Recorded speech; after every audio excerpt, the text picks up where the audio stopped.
I love how it strings up now compared to what it was. I got about 8 1/4. That'll be fine. Ooh, that is very stacky. Wow. I could give him a few ideas on how to make it not do that. But anyway. All right, let's double check our tiller. 1/4. I'm not gonna make any marks on this bow now because I've got to the finished edge. Let's go 18 1/2. 7 1/8. Okay, that's perfect. Got an 1/8 inch tiller, nothing changed at all. And that's due to staying off this limb, keeping your sandpaper on the wedges. If you do that, most of the time your tiller will not change. Okay, that's perfectly straight.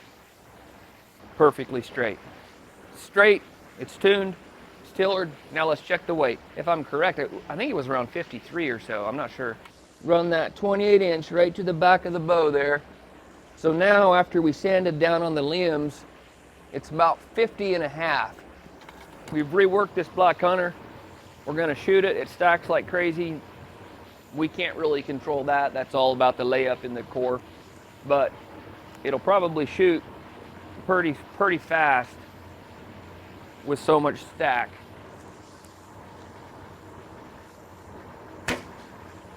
Yeah, it's fast. It's not comfortable to shoot at all. I suppose if you had a 26 inch or 27 inch draw, it would be the perfect bow for you. It's not a good release, but let me try a good release.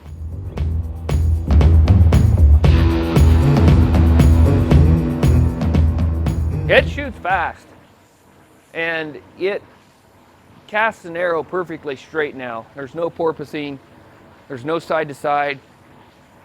The tune and tiller is perfect on it. However, like I said, there needs to be some technology in the limb cores because the stacking on this bad boy is pretty intense.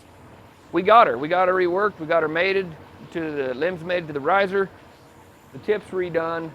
We are going to spray it now. Okay, here we are in the finish room, and this Black Hunter had a pretty good finish on it from the factory. It wasn't bad. What I look for is like flaking and peeling off. If it would have had any of that, we would have to take it down to raw wood, but it doesn't have that. So we can take some 320 paper, minimum 320 for this step, because you don't want to leave scratches in. And for sure, when you finish anything black, you want really fine paper. In fact, I'm not even going to use new paper on the limbs. I'm going to use used stuff, because on black surfaces, you really don't want to put deep scratches in it. So we're just going to come in here and gently sand this. This will give the new finish purchase. I want to be real careful on this decal because I'll bet you anything that decal is put right on top. Once I put my finish on there, I can sand right over it. So now we'll just scuff up everything that has still been untouched by us in this rework.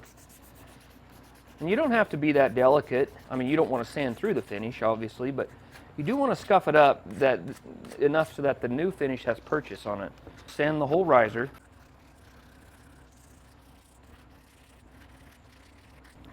Okay, so that's all been sanded. Very important now, you want to wipe off the dust. Okay, that's ready. We do need to tape that felt off yet. We'll do that in the next step here. Now I'm going to sand the limb surfaces. Here again, I really think that that's probably written right on top of the finish, so I'm going to be real careful here again. Doesn't take a lot. Right where that washer is, I'm going to get just a little bit more aggressive on that. I don't want any of that glue left on there to get under my finish, because if I do, that finish will come right off. Okay, that looks good. Okay, if it's smooth, you're golden. Wipe it off. Grab the other limb. Same thing. We need to tape off this felt. This might be a little interesting. I'm just going to run it flush to this long straight edge here. And then we need to carefully trim that. I would use a knife on this, but I don't want to damage that edge. So I think I'm going to use scissors. It's not going to be a big deal if this tape hangs over a little bit, because your spray is going to be able to get up in there.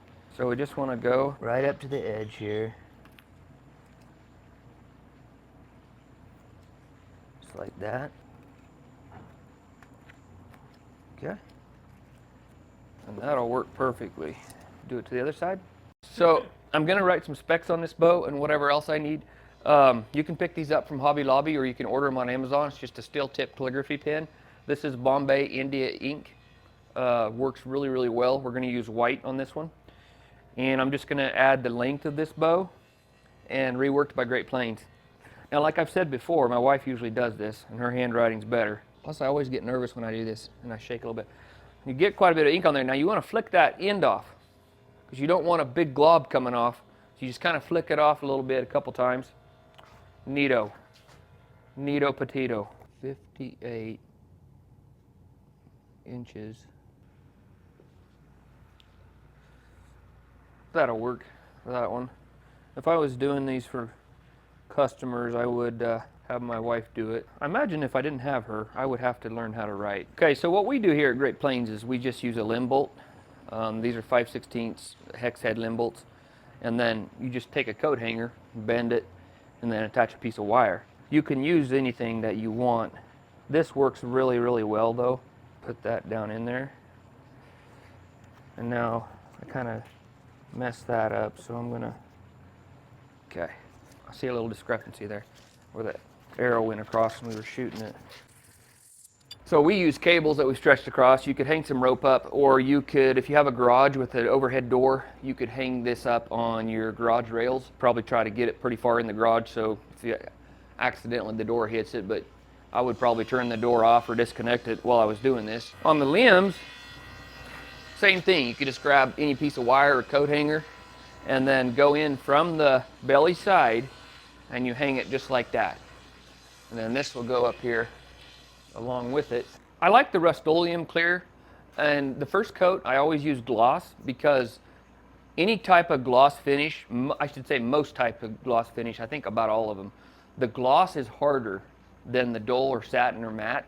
So you want to use your first coat of gloss because that builds up a harder layer of finish underneath your final finish, your hunting finish. Also what gloss does is if you've made a mistake anywhere on the bow, it will highlight those areas and allow you to fix that before you put your final finish on. I really like the Rust-Oleum clear coat. Of the ones I've used for this kind of application, the Rust-Oleum seems to be a really, really good quality finish. Before we spray it, there's one thing you need to do. And I'm just going to use my HVLP with just the airflow. I'm not going to use the spray. There is spray in this gun. The cool thing about HVLPs is when you depress it at first, it just blows air. Now, if you want to invest in one of these, this is a much better finish for a bow. If you don't have one, we're just going to show you how to use can finish. But it's important to blow the dust off of your bow before you spray it. Very, very important. When you blow off any type of woodworking project, you don't just blow it off. It doesn't work. You have to use your hand in addition to the flow of air. So what you do is you come here and you brush it. Your hand will knock aside any loose dust or debris, and then the air will blow it away. Trust me, it works amazing. I used to do it without that technique. It did not work very well. So we're just brushing it.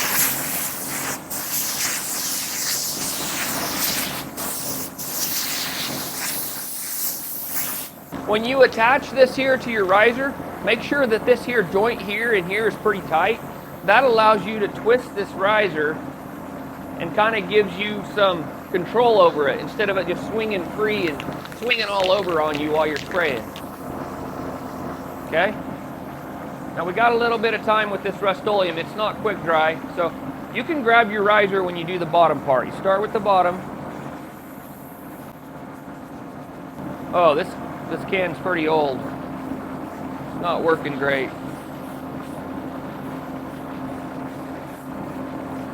But it should work for this.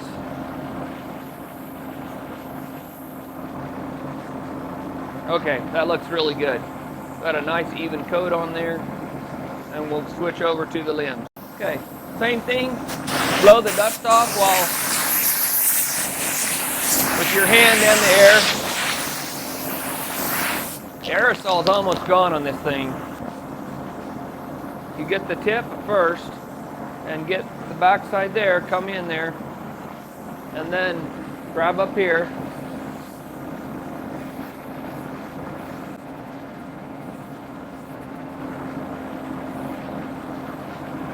Alrighty, that's beautiful. Spray this one quick.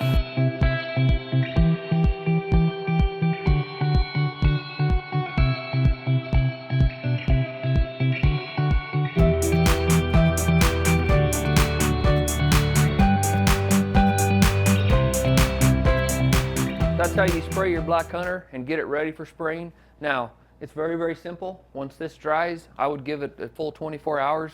The aerosol cans, they need about that much time to harden up to where you can sand it.